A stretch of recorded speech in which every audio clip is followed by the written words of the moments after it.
챕터 23. 소크라테스의 정의와 용기. 소크라테스는 개인의 이익을 뒤로하고 오랜 세월 동안 미덕에 대한 관심을 가져왔습니다.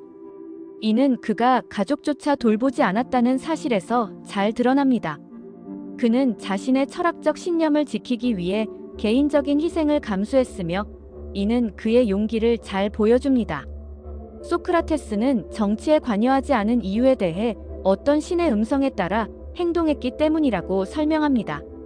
그는 이 음성이 자신을 정치에서 가로막았다고 주장하며 이는 그가 정치적 권력을 추구하지 않았음을 나타냅니다. 고발자들은 그를 이득을 취한 사람으로 비방했지만 그의 궁핍한 생활은 오히려 그의 무명의 증거라고 반박합니다. 소크라테스는 물질적 이익보다 진정한 지혜와 미덕을 중시했습니다. 그의 법정에서의 태도는 특히 인상적입니다. 그는 정의를 위해 목숨을 위협받더라도 굴복하지 않겠다는 의지를 보였습니다. 이는 그가 개인적으로 활동하는 것이 더 낫다고 강조하는 이유이기도 합니다. 그는 자신의 행동을 통해 다른 청년들이 자신에게 해를 입었다는 고발이 부당하다는 점을 언급하며 증인들이 나서는 것은 이치에 맞지 않다고 주장했습니다. 이러한 태도는 소크라테스가 진정한 정의를 위해 싸우는 용기 있는 인물임을 보여줍니다. 소크라테스의 철학은 단순히 개인의 이익을 넘어서 공동체와 사회에 대한 책임을 강조합니다. 그는 정의로운 삶이 더 행복하다고 믿었으며 이는 그의 사상이 현대 사회에서도 여전히 중요한 이유입니다. 소크라테스는 정의와 용기의 관계를 깊이 이해하고 있었으며 이는 그의 철학적 유산으로 남아 있습니다.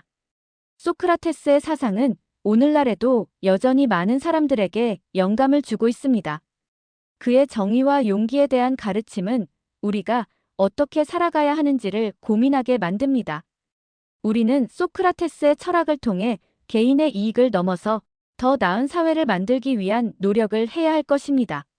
소크라테스의 철학은 단순히 고대 그리스의 이야기가 아닙니다. 그의 사상은 오늘날에도 여전히 유효하며 우리가 마주하는 다양한 문제들에 대한 해답을 제시해줍니다. 소크라테스의 정의와 용기에 대한 깊은 이해는 우리에게 더 나은 삶을 위한 길잡이가 될 것입니다. 이처럼 소크라테스는 정의와 용기의 상징적인 인물로 그의 철학은 우리에게 많은 교훈을 줍니다. 우리는 그의 가르침을 통해 더 나은 사회를 만들기 위해 노력해야 하며 개인의 이익을 넘어서 공동체의 행복을 추구해야 합니다. 소크라테스의 사상은 우리에게 진정한 용기가 무엇인지 그리고 정의로운 삶이란 어떤 것인지를 다시 한번 생각하게 만듭니다. 챕터 24. 소크라테스의 고발과 가난. 소크라테스는 자신이 고발당한 이유에 대해 여러 가지를 설명합니다. 그는 청년들을 타락시키고 국가가 믿는 신을 믿지 않는다는 이유로 고발당했습니다.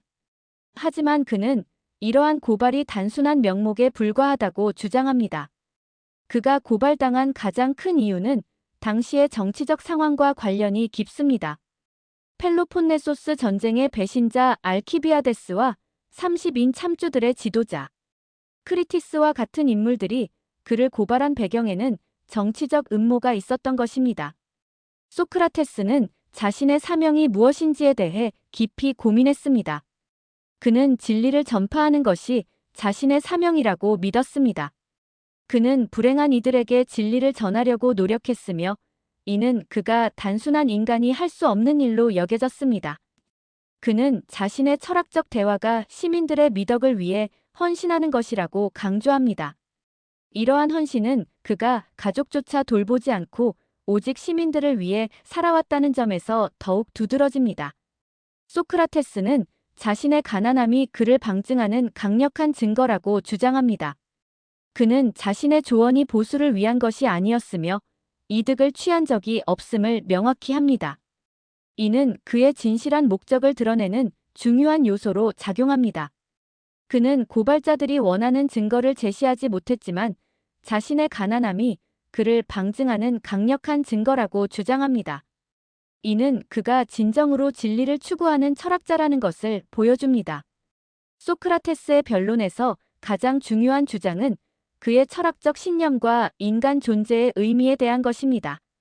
그는 인간이 진리를 추구하는 것이 가장 중요한 일이라고 믿었습니다. 그의 변론은 단순히 자신의 무죄를 주장하는 것이 아니라 인간 존재의 의미와 진리의 중요성을 강조하는 것이었습니다. 그는 자신의 사명이 신의 뜻에 따라 이루어지는 것이라고 믿었으며 이는 그가 진리를 전파하는 데 헌신한 이유입니다. 소크라테스의 유산은 오늘날에도 여전히 많은 사람들에게 영향을 미치고 있습니다. 그의 철학적 사상은 현대 철학의 기초가 되었으며 그의 변론은 인간 존재와 진리에 대한 깊은 통찰을 제공합니다. 소크라테스는 단순한 철학자가 아니라 인간 존재의 의미를 탐구한 위대한 사상가로 기억되고 있습니다. 챕터 25. 소크라테스의 정치적 불참 이유. 소크라테스는 정치적 활동을 자제한 사람으로 유명합니다. 그는 개인적으로 사람들에게 조언을 하면서도 공적으로 나라에 대한 조언을 하지 않는 것이 이상하게 보일 것이라고 스스로 느꼈습니다. 그가 정치적 참여를 피한 이유는 신의 음성을 듣고 그에 따라 행동하기 때문이라고 강조했습니다. 이 신의 음성은 그의 정치적 개입을 막아왔고 이는 그가 오히려 잘된 일이라고 생각하게 만들었습니다. 정치적 참여는 감정적으로 매우 어려운 결정입니다. 소크라테스는 불법과 불의가 자행되는 사회에서 진실을 말하는 것이 목숨을 위협할 수 있음을 경고했습니다. 그는 정의를 위해 싸우고자 하는 사람은 공적 일을 하지 말고 사적 활동에 집중해야 한다고 주장했습니다. 이는 그가 생각하는 정의와 불의의 개념과도 깊은 연관이 있었습니다. 소크라테스는 정의를 중요하게 생각했습니다. 그는 개인의 도덕적 신념을 지키는 것이 정치 활동보다 더 중요하다고 믿었습니다.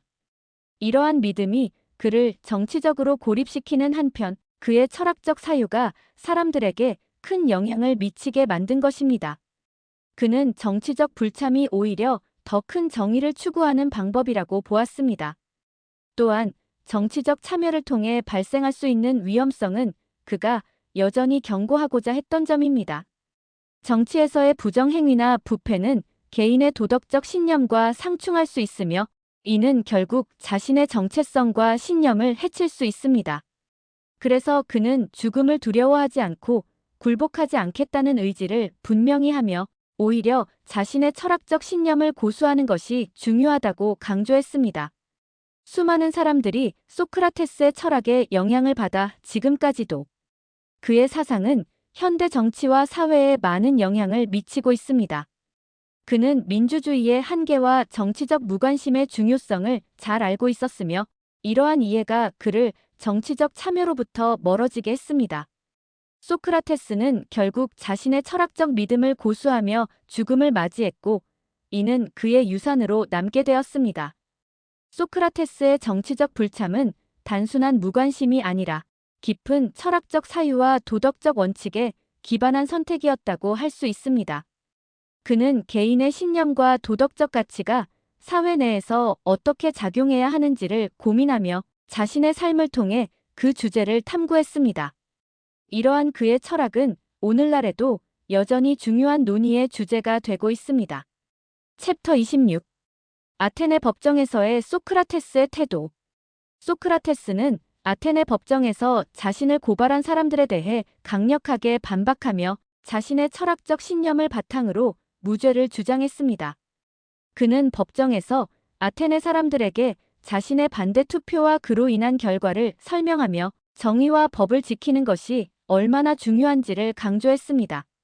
소크라테스는 두려움 때문에 부당한 결정을 따르지 말아야 한다고 믿었으며 이는 그의 철학적 신념과 깊은 연관이 있습니다. 아테네의 민주 정체가 위기에 처했을 때 소크라테스는 부당한 명령이 내려질 때 몸을 사리지 않고 행동했습니다. 그는 정의를 위해 싸우는 것이 얼마나 중요한지를 알고 있었고 그로 인해 자신의 생명을 걸고서라도 진리를 지키고자 했습니다. 소크라테스는 타인에게 해가 가해졌다면 그들의 가족이 나서야 한다고 강조하며 자신의 무죄를 주장했습니다.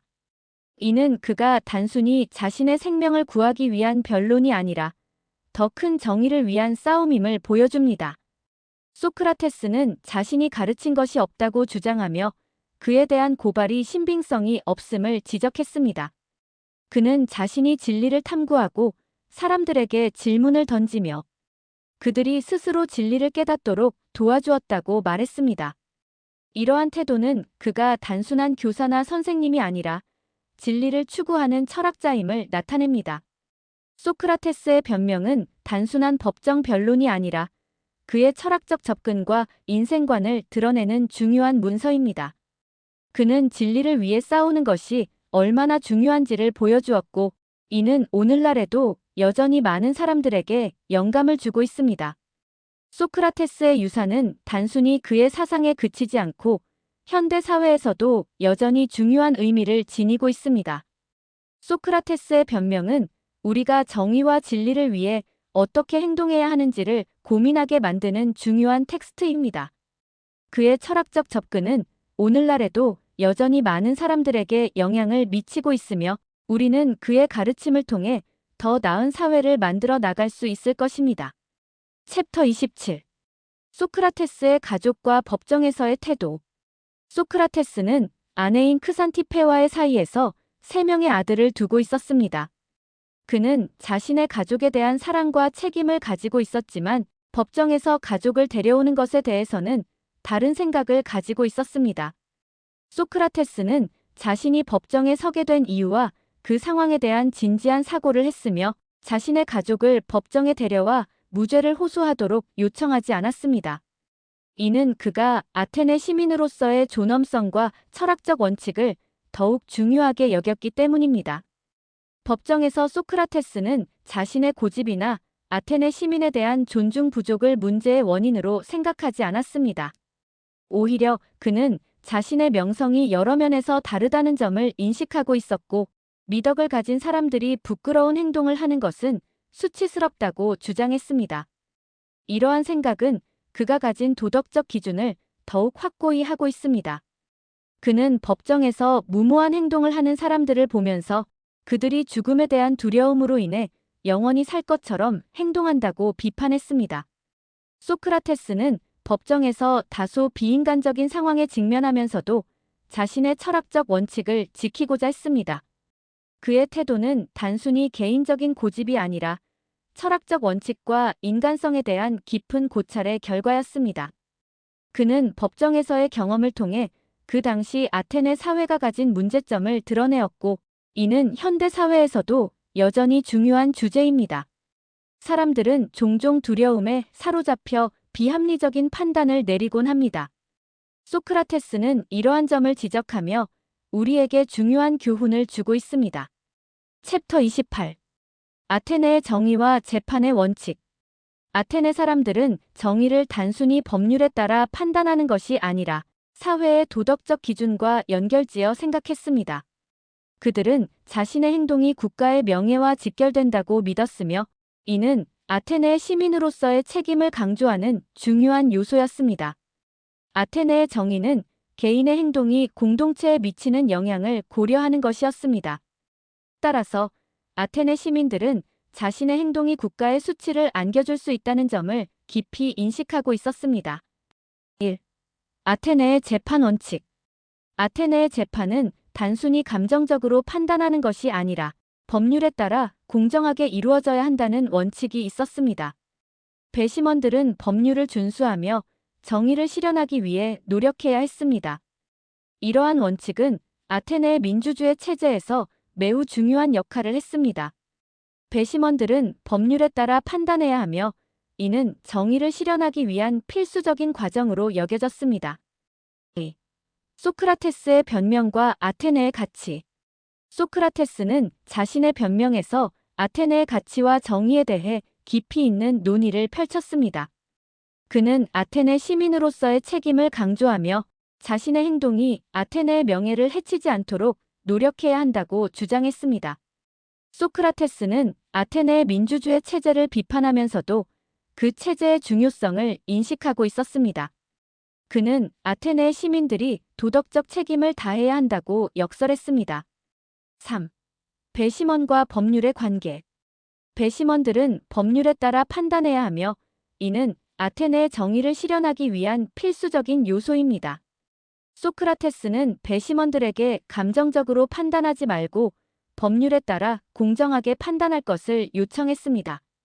그는 법률이 정의를 실현하는 도구임을 강조하며 배심원들이 자신의 판단을 신중하게 해야 한다고 경고했습니다. 4. 소크라테스의 신성함 강조. 소크라테스는 자신의 신념을 지키기 위해 신성함을 강조했습니다. 그는 신들의 존재를 믿지 않는다는 주장을 통해 배심원들을 압박할 수 없다고 역설하며 신성함이 정의와 연결되어 있음을 강조했습니다. 이는 아테네 시민들이 신성함을 중시하는 가치관을 반영한 것입니다. 소크라테스는 자신의 철학적 신념을 통해 아테네의 정의 개념을 더욱 깊이 있게 탐구했습니다. 5. 아테네 시민의 도덕적 책임. 아테네 시민들은 자신의 행동이 공동체에 미치는 영향을 깊이 인식하고 있었습니다.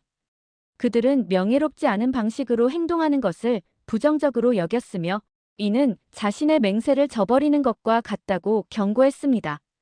아테네의 시민들은 도덕적 책임을 다해야 하며 이는 아테네의 정의를 실현하는 데 필수적인 요소입니다. 챕터 29.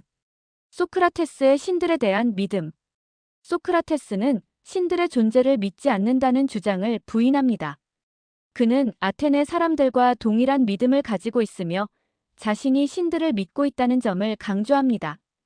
이는 그가 고발당한 이유 중 하나인 청년들을 부패시키고 아테네 사람들이 알지 못하는 새로운 잡신들을 믿는다는 주장에 대한 반박으로 볼 수 있습니다. 소크라테스는 자신의 신념이 아테네의 전통적인 신앙과 일치한다고 주장하며 자신이 신들에 대한 믿음을 가지고 있음을 분명히 합니다. 소크라테스의 변명에서 그는 청중에게 자신의 무죄를 결정할 평결을 맡기겠다고 말합니다. 그는 청중이 자신과 청중에게 최선이 될 평결을 내릴 것이라고 믿습니다. 이는 소크라테스가 법정에서 자신의 신념을 지키기 위해 어떤 결정을 내리더라도 그 결정이 아테네 시민들의 도덕적 판단에 의해 이루어질 것이라는 신뢰를 나타냅니다. 그는 자신의 철학적 사유가 단순히 개인적인 것이 아니라 공동체와의 관계 속에서 이루어져야 한다고 생각했습니다. 소크라테스는 자신의 고발자들에 대해 비판적인 시각을 가지고 있었습니다. 그는 그들이 자신의 신념을 이해하지 못하고 오히려 그를 공격하는 이유가 그들의 무지에서 비롯된 것이라고 주장합니다. 이러한 점에서 소크라테스는 자신의 철학적 입장을 방어하며 진정한 지혜는 자신이 모르는 것을 아는 것에서 시작된다고 강조합니다. 그는 자신의 신념이 아테네의 전통과 일치한다고 믿으며 이를 통해 자신의 철학적 정당성을 확보하고자 했습니다. 소크라테스의 철학적 사유는 단순히 신들에 대한 믿음에 국한되지 않습니다. 그는 인간 존재의 의미와 도덕적 가치에 대해서도 깊이 있는 질문을 던졌습니다. 그의 사상은 인간이 어떻게 살아야 하는지에 대한 고민을 담고 있으며 이는 오늘날에도 여전히 유효한 질문입니다. 소크라테스는 자신의 신념을 통해 인간 존재의 본질을 탐구하고 이를 통해 더 나은 삶을 추구하고자 했습니다. 마지막으로 소크라테스의 유산은 현대 사회에서도 여전히 중요한 의미를 지니고 있습니다. 그의 사상은 단순히 고대 그리스의 철학에 그치지 않고 현대의 다양한 철학적 논의와 연결되어 있습니다. 소크라테스는 자신의 신념을 통해 인간 존재의 의미를 탐구하며 이를 통해 우리에게도 중요한 질문을 던지고 있습니다. 그의 철학적 사유는 오늘날에도 여전히 많은 사람들에게 영감을 주고 있으며 우리는 그의 사상을 통해 더 나은 삶을 추구할 수 있는 기회를 얻고 있습니다. 이처럼 소크라테스의 신들에 대한 믿음은 그의 철학적 사유와 깊은 연관이 있으며 그의 변명에서 드러나는 여러 가지 측면은 오늘날에도 여전히 중요한 의미를 지니고 있습니다. 소크라테스의 사상을 통해 우리는 인간 존재의 의미와 도덕적 가치에 대해 다시 한번 생각해 볼 수 있는 기회를 가지게 됩니다.